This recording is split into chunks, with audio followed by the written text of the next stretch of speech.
and thank you for joining. My name is Peter Wolff, and we are back to What's This Bit? And which bit do I have here today? This is a gas multi-block. I'll say it again one more time, a gas multi-block. And this is very sophisticated and a very delicious piece of equipment once you really understand what it does. It typically lives below or near your burner, and this is more related particularly to premix burners or modulating burners in particular. It's fairly sophisticated, and I love it. And this is the one from Dungs, again from Germany.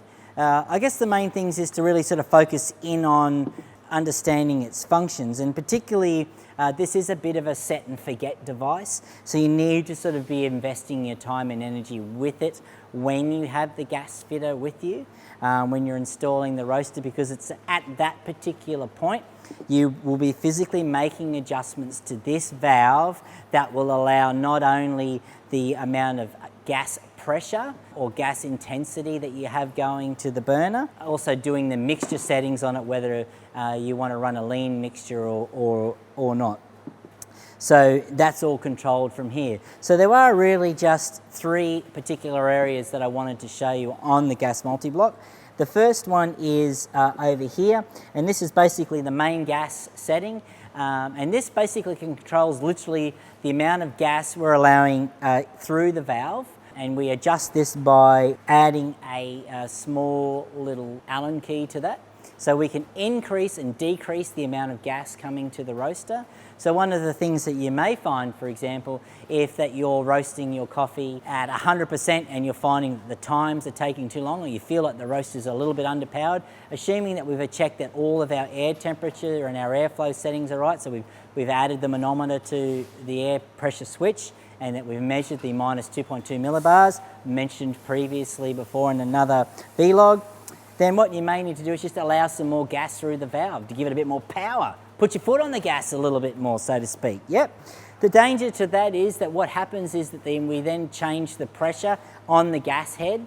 And so what we need to be careful of is that we don't add too much pressure on the gas head and the flame starts to lift off. And then we basically will be controlling that here by our middle valve here in the middle, which is our gas regulator valve right here. Now we can test that we are getting enough gas to the valve, and we have a test point right here. And one of the things that we must check, particularly for this particular unit, is that we have 5 kPa of pressure to this particular valve before we pass through it to the other side where the combustion. To give you a quick look what that looks like, I do have one that I've prepared for you earlier, and here's just a smaller this is a little 5 kilogram premix burner that we use on the Probotone 5 kilos, and this is the multi-block that sits right here.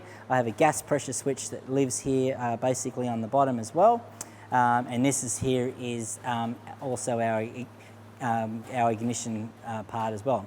But that's where that particular lives. So definitely invest the time and energy with your gas fitter when this first starts, and get the roaster running to the power setting that you prefer. Remembering that if you do want to make it run a little bit leaner, you are going to be more likely to burn out your ignition rods and your flame rod sensors a little bit sort of quicker, but that's your sort of choice. This is not something that you should be doing on your own. It must be done by a qualified gas fitter, but this is what this bit is. It is called a gas multi-block. Again, any problems, any concerns, drop them in the comments below.